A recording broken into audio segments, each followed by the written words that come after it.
واللحم هو ميتنفي عليه يطيب حبه حبه، ما يطيبش الشباب. وندير غير لحم وحده ويطلق الماء، باسكو الحيه كاع اللي تغسل فيها هي طلق الماء. مرحبا بكم حبايبي، لكم وحشه كبيره كبيره، ان شاء الله تكونوا بخير وصحه وعافيه يا رب العالمين. اليوم جبت لكم وصفه من عند اهل الاختصاص كما عودتكم حبايبي، من عند صديقتي المراكشيه. جبت لكم وصفه معروفه وغنيه عن التعريف اللي اسمها الطنجيه المراكشيه. شكون اللي ما يعرفهاش؟ بنه رائعه، تحضروها غير في البيت وتنجح لكم 100%. وصفه اسهل منها ما كانش، وتجيكم رائعه ليكم، وخاصه تبغوا تبهروا ضيوفكم بحاجه متميزه كما هذه. ننصحكم تحضروها، سهله بالبزاف. تابعوا المقادير والوصفه وتنجحوا بها ان شاء الله. بطبيعه الحال تنتأكل مع المطلوع، نكون نوعدوا في التقليدي ويجيكم شباب بزاف. نبداو بالمقادير. خاصكم اولا تشرو طنجيه اللي هي مصنوعه من الطين كما راكم تشاهدوا حبايبي. اللي يسكنوا في اوروبا وفي فرنسا ننصحهم يشروها من المارشيات اللي عند دون لي مارشي. سينو خاصكم اللحم الكميه اللي بغيتوها حبايبي، البصل، الثوم، الزعفران. من الافضل يكون عندكم زعفران الشعره، الليم المرقد، البصل فاكولتاتيف. هما في الاصل ما يديروش البصل، وانا بصح انا نبغي بزاف طعم البصل الاحمر في اللحم، يعطيه بنه رائعه. وخاصكم الزيت. الكاس اللي راكم تشوفوا فيه حبايبي هو نص تاع زيت زيتون ونص زيت النباتي. والكاس الثاني اللي هو الزعفران. انا عندي دوماج ما كاش عندي زعفران الشعره، لكن الزعفران العادي، وزدت له الماء. صافي خاصكم كاس ماء اللي دوبت فيه الزعفران، وخاصكم النص اللي يكون فيه زيت زيتون ونص زيت النباتي، الليم المرقد، الثوم والبصل قلت لكم فاكولتاتيف حبايبي، ولي زيبيس بطبيعه الحال اللي هما اللي يزيدوا البنه ايضا. اللي عندكم الملح، الكركم، والفلفل الاسود. كما راكم تشوفوا حبايبي درنا اللحم، درنا الليم المرقد، الثوم، وهنا راني نزيد في البصل. كما قلت لكم حبيبي هذا اختياري، تبغوا ديروه ما ديروش، ولكن انا نبغي بزاف في اللحم، يعطيه ذوق رائع.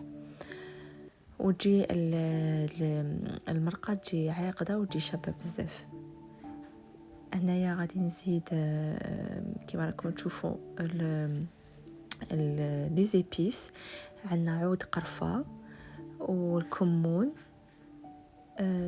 الكركم والملح.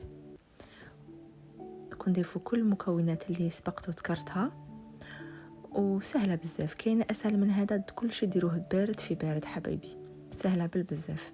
هنا نضيفوا لي زيبيس حبايبي اللي ذكرتها لكم من قبل، وثم نضيفوا الكاس تاع الماء اللي قلت لكم دوبت فيه الزعفران. من الاحسن يكون عندكم زعفران الشعره، واللي ما كانش معليش ديروا زعفران العادي. وهنا نص كاس زيت مع نص كاس زيت زيتون. ونخلطوا كل المكونات بهذه الطريقه حبايبي جيدا باش تتمازج معنا كل المكونات كما راكم تشوفوا حبايبي بهذه الطريقه.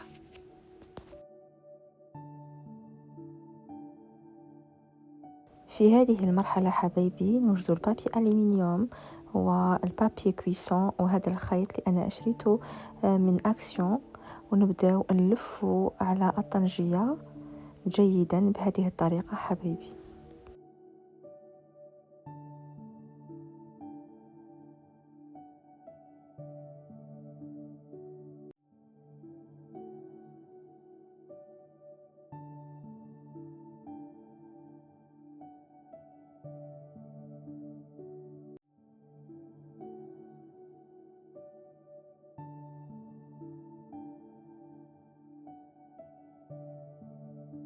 بعد ما لفيناه جيدا بالبابي كويسون، ضروري انكم تزيدوا البابي الومنيوم من الفوق ونعملوه بنفس الطريقة ونحكموه جيدا بالخيط بهذه الطريقة.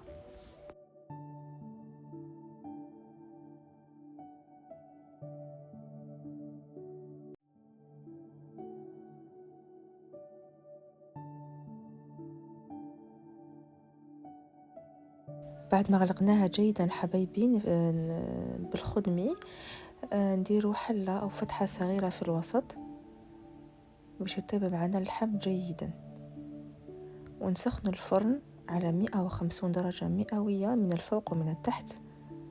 ثم ندخلو الطنجية تاعنا إلى الفرن وتطيب معنا 3 ساعات ونصف إلى 4 ساعات.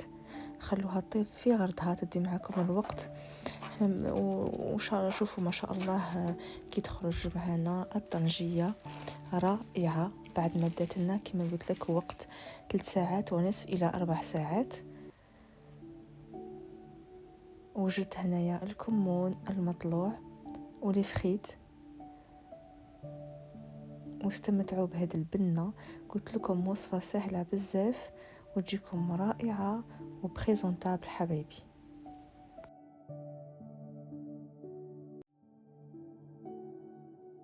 نتمنى من كل قلبي يكون عجبكم الفيديو واستفدتوا منه ولو القليل.